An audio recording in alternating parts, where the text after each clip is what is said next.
Joining us now for conversation on what the President said today in Parliament is the African Transformation Movement President Vuyo Zungula. Of course, they brought up the question on the President having economic activity other than what he is been voted to do, being the President of the country. And he says, Dr. Zungula, good evening, and thank you very much for your time and joining us tonight. He says that he declared his farming actions, and he has also disclosed some of the other properties that he owns. Was that an adequate answer for you? Look, Thabo, one of the things that we need to note, the issue on this Phala Phala issue, it is not about the disclosure. It is about the violation of Section 96 of the Constitution, which states that members of cabinet must not take any other paid work. Now, when he's going on about the nature of the farming business he has and what he does, you know, how intricately he's involved, it goes to show that indeed he's undertaking paid work. That's the first issue. The second issue, when he joined government in 2014, he said he's going to hand over all of his business interests to a blind trust whereby he won't have any sight of what is happening in his business interests. That way, to avoid him being in a risk of a conflict between his official capacity and his private interest. Now, his answer today actually made the work of the independent panel very easy, because his answer actually confirms that he lied to Parliament, he lied to the nation when he said he's going to hand over the running of his business interests to a blind trust, because indeed he's not done so, and he's violated Section 96 of the Constitution, and he's violated the South African Police Amendment Act, Act 10 of 2012, which states, Thabo, that a person needs to report the crime to the DPCI. Now, what the President said today, that he reported to a general, you know, that is not what the Act says. So you don't have a choice as to who you report to when a crime is committed. The Act is very clear as to who must the crime be reported to when it's been committed. Right. So let's touch on those issues that you mentioned. One, you say the President says he had planned to arrange a blind trust.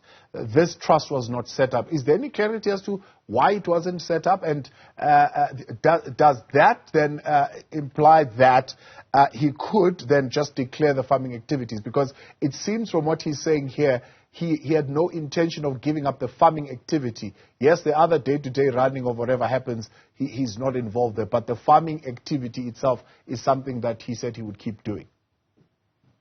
From his answer, what we can make out of his answer, firstly, is that, remember, the issue of the blind trust, it is his commitment to the nation in 2014.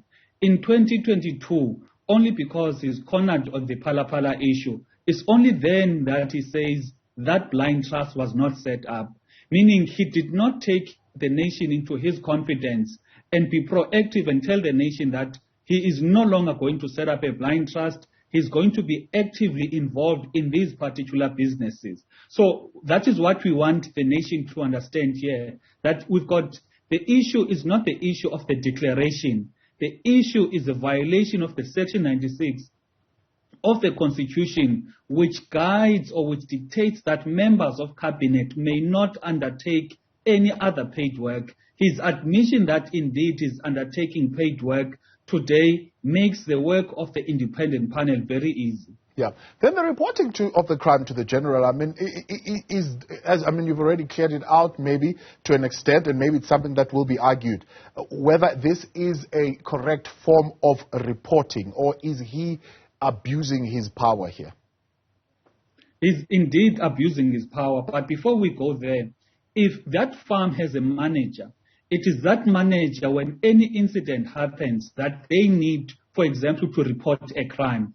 Like he stated in one of his answers, that whenever that, because he's got so many business interests, if a car gets involved in an accident, he is not the one that is required to call the ambulance or to call the police in such cases. Now, the issue here is that why specifically on this particular theft in Phala Phala, on this particular incident, the need was for him to, for him to be involved, for him to be the go-to person, for him to be the responsible person whereby this crime can be reported.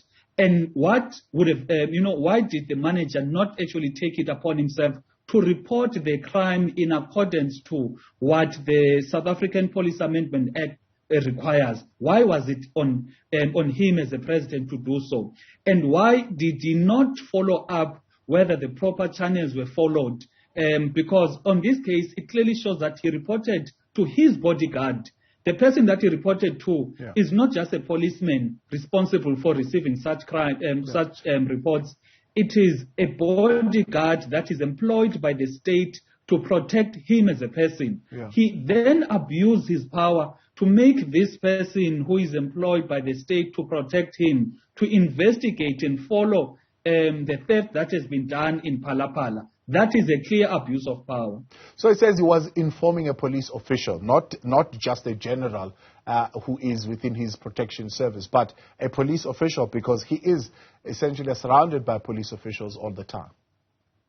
That is not the issue. Even here in Parliament, we are surrounded by police officials. However, if something happens to my own personal property in Parliament, I need to note that I have a police station that I have to go and report the case to, that a personal property has been stolen. So by me just merely informing a police official who happens to be at the boom gate when we enter Parliament, that is not a reason enough for the president to hide behind that police official. He should have taken the responsibility to report that particular crime to the respective person. And unfortunately, that respective person is not a bodyguard, is not just a general who happens to be around him to guard him, but the responsibility of the president should have been to report that particular crime to the DPCI as espoused in the Act, the South African Police Amendment Act 10 of 2012. Vuyo Zungula, I appreciate your time. Thank you very much for coming on this evening. That is the president of ATM there, Vuyo Zungula. They were bringing those questions to the president, who was facing a grueling time today in Parliament, answering on Eskom, answering on state capture, but also more importantly answering on what happened on his farm in Limpopo during 2020 February when money seemingly was stolen there. 8 institutions of state seized with that matter. Still no clear report, quite honestly at this time, as to what actually happened there.